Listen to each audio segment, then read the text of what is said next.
우리 음식이 짠 건 두말할 필요도 없습니다. 하루 소금 섭취량이 세계보건기구 권고량의 2.5배입니다. 그런데 정작 해외에 나가보면 우리 음식보다도 짠 곳이 참 많습니다. 개인적인 체감상으론 유럽이 가장 심합니다. 유럽을 패키지가 아닌 자유여행해본 분이라면 피자도 스파게티도 스프도 너무 짜서 도저히 먹을 수 없었던 경험이 한두 번쯤은 있을 겁니다. 제 여행 체험도 그렇습니다. 몇 해 전 스페인의 대학 도시 살라만카에선 짜지 않은 음식을 찾아 일부러 버거킹을 들렀건만 햄버거조차 소금 덩어리라 항복하고 말았습니다. 유럽인들은 왜 이렇게 짜게 먹는 걸까요? 거기엔 사소한 이유 몇 가지와 진짜 중요한 이유 한 가지가 있습니다. 유럽이 짜게 먹는 사소한 이유 첫 번째는 물입니다. 잘 알다시피 유럽의 물은 대부분 지역에서 석회질이 들어있습니다. 수돗물을 받아 물을 끓이면 하얀 석회가 둥둥 떠다니는 걸 쉽게 볼 수 있죠. 유럽 대륙의 지질 전반이 석회암 지대라 이 사이를 흐르는 물에 미세한 석회질이 섞여 있는 겁니다. 유럽의 건축물이 돌로 지어진 것도 석회암과 석회암의 압력으로 만들어진 대리석을 아주 쉽게 구할 수 있기 때문입니다. 어쨌든 이 석회수는 담석증이나 요로결석을 가져올 수도 있고 물 자체가 텁텁해 음식 맛을 내는데도 어렵습니다. 이에 대한 해결책이 소금이죠. 소금이 물속에 함유된 석회질을 제거해주거나 최소한 완화해주는 역할을 하기 때문입니다. 오랜 세월 유럽의 고민이었던 석회수 문제를 소금이 어느 정도 해결해주면서 유럽의 음식은 점점 더 짜게 된 것입니다. 두 번째는 우리와 다른 유럽의 소금입니다. 우리는 보통 소금하면 바닷가의 염전을 떠올립니다. 바닷물을 일정 지역에 가둬놓고 이를 햇볕과 바람에 증발시켜 소금을 만들어냅니다. 이를 천일염이라 하죠. 특성상 천일염은 기후 조건에 결정적인 영향을 미치기 때문에 햇볕 잘 드는 나라에서나 가능합니다. 하지만 유럽은 지중해변을 제외하곤 대개 날씨가 우중충합니다. 그래서 발전한 게 암염입니다. 한마디로 바다가 아닌 광산에서 캐낸 소금입니다. 대개는 바다였던 곳이 지각 변동으로 땅속에 묻히면서 소금 광산이 되죠.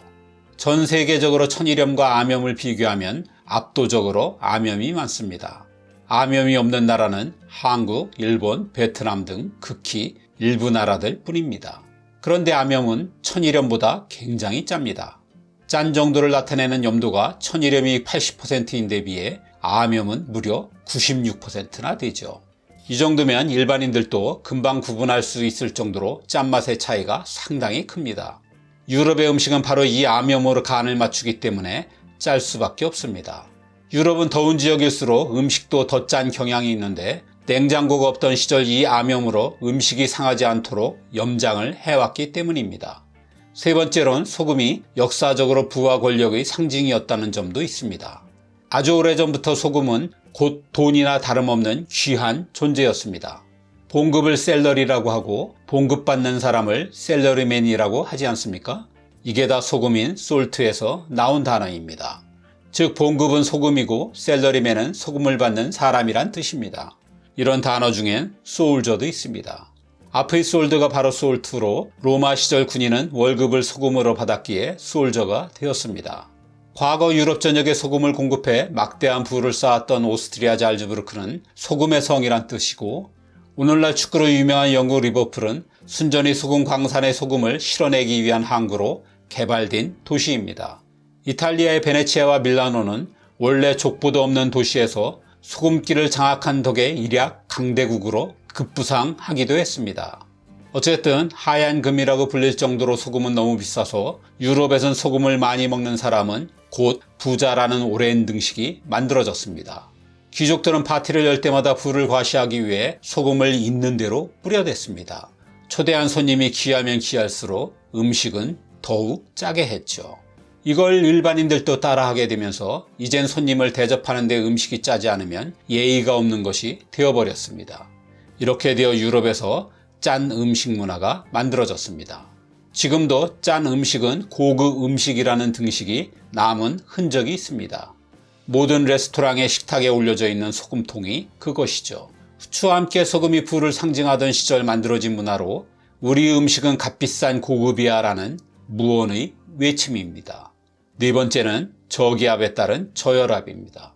유럽은 대체적으로 기압이 낮습니다. 그래서 하루에도 여러 차례 비가 오고 그치기를 반복하죠. 특히 독일, 폴란드, 러시아 등은 5개월 이상 지속되는 겨울로 악명 높습니다. 저기압이 크게 달할 때죠. 이때 공기 중에 산소 함유량이 낮아지면서 기압 변화에 따른 소위 기상병이 자주 발생하게 됩니다. 이유를 알 수 없는 두통, 몸쑤심, 우울, 무력감, 피로가 대표적인 증상이죠.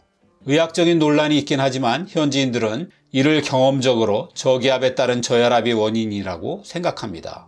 그래서 혈압을 높이는 방법을 찾아야 하는데 그중 하나가 소금을 먹는 것입니다. 특히 기압이 떨어지면서 생긴 저혈압이 심장마비 사망자와 자살률 급증을 가져오기 때문에 음식을 짜게 먹는 건 건강을 위해 꼭 필요하다고 생각하는 사람이 많습니다. 러시아 사람들은 짜게 먹는 것도 모자라 보드카도 함께 마십니다. 둘 다 혈압을 높이기 위해서입니다. 마지막 5번째가 가장 중요합니다. 앞에서도 말한 것처럼 우린 세계보건기구 권장량의 2.5배나 되는 많은 소금을 하루에 먹습니다. 그런데 우린 별 짠 줄 모릅니다. 한국 음식을 먹어본 대부분의 외국인 역시 마찬가지입니다. 대신 외국인들은 한국 음식이 맵고 달다고 합니다. 권장량보다 훨씬 많은 소금을 먹고서도 짠 줄 모르는 이유가 바로 이것입니다. 맵고 단맛이 짠맛을 가려버리는 것입니다. 더구나 우린 국가찌개 같은 국물 요리에서 많은 소금을 섭취합니다. 그런데 음식을 뜨겁게 먹는 것도 짠맛을 잘 느끼지 못하게 합니다. 식어 빠진 라면 국물을 먹어보면 뜨거울 때보다 얼마나 더 짠지 아마 실감하게 될 것입니다. 다시 정리하자면 맵고 달고 뜨겁게 먹는 한국 음식 특성상 우린 소금을 그렇게 많이 먹고도 정작 소금 맛을 잘 모릅니다. 한편 유럽의 음식은 갖은 양념으로 맛을 내는 우리 음식과 달리 재료 자체의 맛을 내는데 주력합니다. 소금, 후추에 기껏해야 올리브유를 더하는 정도죠. 이 중에서도 가장 중요한 건 단연 소금입니다.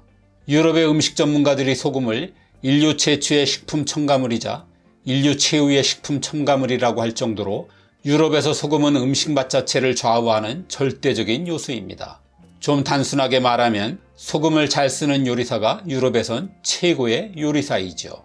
그래서 양념 맛보단 소금 맛이 거의 전부인 유럽 음식에 익숙하지 않은 우리 혀는 실제로는 우리보다 유럽이 소금을 덜 쓰는데도 더 짜게 느끼는 겁니다. 더구나 우리 국물 요리처럼 뜨거운 요리가 없기 때문에 음식에 들어간 유럽의 암염은 우리에겐 더더욱 짜게 생각됩니다. 사실 유럽뿐 아니라 미국, 캐나다, 호주는 물론 태국, 필리핀, 일본 등 아시아 요리도 우리보다 꽤 짭니다. 이건 역시 우리가 익숙하지 않은 소금 맛 때문이라고 할 수 있습니다. 하지만 갖은 양념 덕에 우린 서구에 비해 좀 더 다양한 식재료를 좀 더 다양한 맛으로 즐길 수 있는 것도 사실입니다. 게다가 다행스럽게도 이렇게 짜게 먹는데도 우린 세계적인 장수국가입니다. 물론 과유불급이니 건강한 삶을 위해 좀 더 나트륨 섭취를 줄이긴 해야겠지요. 입맛을 바꾸는 것만큼 어려운 일도 없는 게 문제이긴 하지만 말입니다.